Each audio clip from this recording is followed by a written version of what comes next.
Informasi lainnya, Saudara, Polda Jawa Timur menetapkan 9 orang sebagai tersangka kasus pembakaran gedung Negara Gerahadi. 8 orang masih di bawah umur. Polisi menyebut 9 orang tersangka terlibat dalam aksi pelemparan bom Molotov yang membakar simbol pemerintah di jantung kota Surabaya. Selain 9 tersangka, polisi juga menangkap 74 tersangka lain yang menjadi pelaku pembakaran, perusakan, dan penjarahan.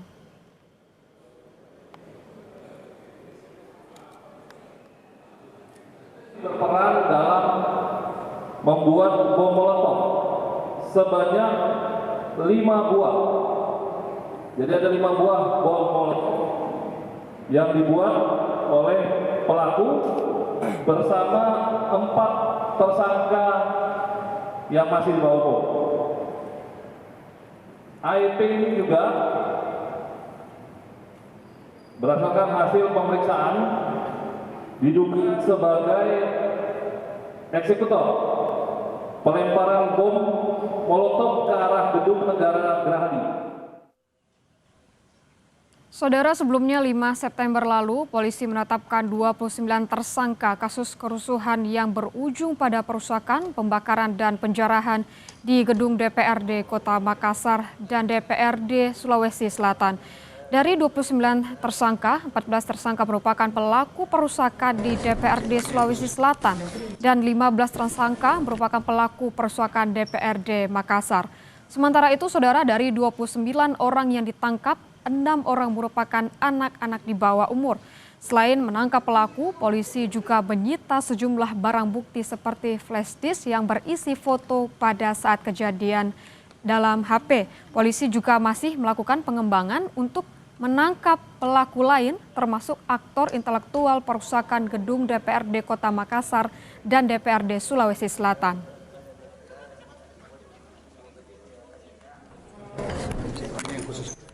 Ada flash disk yang isinya semua rekaman CCTV dan juga kita menganalisa dari semua media sosial yang waktu itu sedang live. Polisi masih melakukan pendalaman apakah ada aktor intelektualnya dan siapa orangnya. Nah, ini masih terus dilakukan penyelidikan.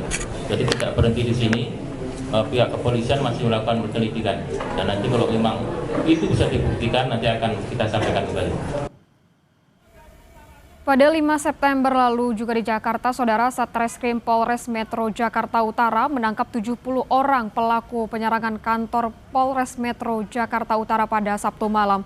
Setelah diperiksa secara intensif, 66 orang ditetapkan sebagai tersangka.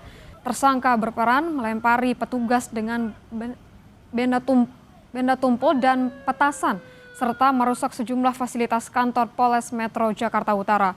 Kapolres Metro Jakarta Utara, Kombes Erik Frendris, menegaskan pelaku bukan demonstran tetapi perusuh.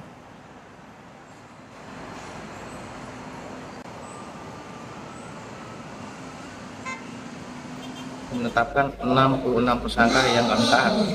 Jadi tolong digarisbawahi, ini bukan demonstran tapi perusuh yang tiba-tiba menyerang Mapolres. Perannya itu ya melakukan perusakan, kemudian pelemparan dengan barang bukti yaitu antara lain ada bekas bom Molotov, kembang api dan segala macam. Kalau yang 66 ini apakah semuanya warga Jakarta Utara atau gimana Pak Polres? Ya, macam-macam. Jadi ada yang dari Jakarta Utara, kemudian ada dari timur, selatan, dan dapat dari berbagai daerah di Jakarta khususnya. Setelah viral, jam tangan bernilai belasan miliaran rupiah yang menjadi salah satu barang jarahan dari rumah milik mantan anggota DPR RI Sahroni akhirnya dikembalikan. Keluarga dari anak remaja memilih mengembalikan jam bernilai 11 miliar rupiah tersebut melalui pihak RT dan RW setempat. Sang ibu menyebut anaknya menemukan jam tangan Richard Mille milik Sahroni yang tercacar di jalanan saat aksi penjarahan di rumah Sahroni.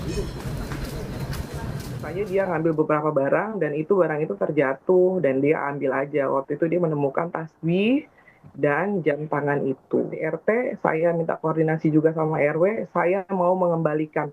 Akhirnya viral dan saya tahu ternyata harga jam itu fantastis sekali gitu. Dan itu kita juga sempat kaget, sempat shock gitu kan. 1 kali 24 jam itu ada di rumah kita pun kita nggak bisa tidur gitu. Karena kita ternyata itu bukan barang hak milik kita gitu kan.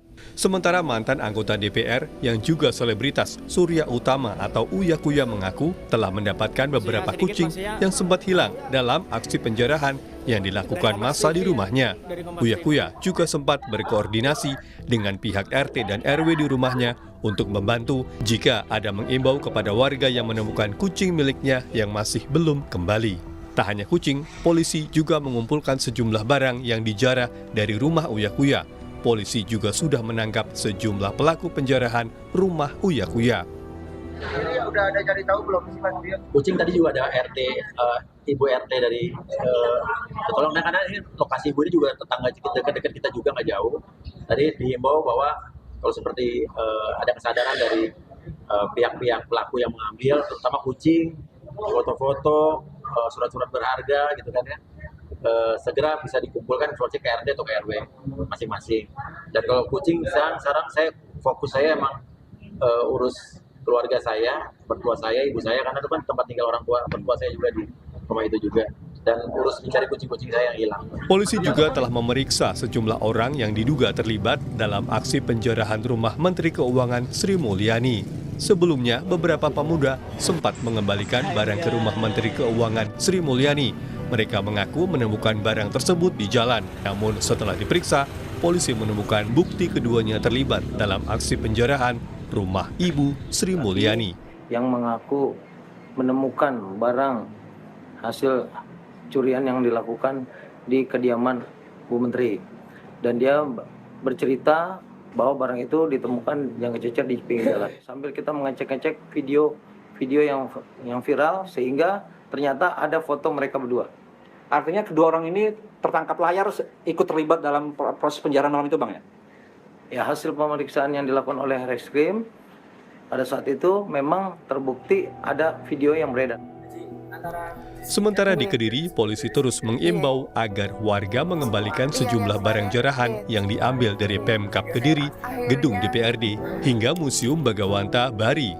Sejumlah barang jarahan sudah dikembalikan warga, namun sejumlah artefak bersejarah dari Museum Bagawanta Bari masih belum ditemukan. Tim Liputan Kompas TV.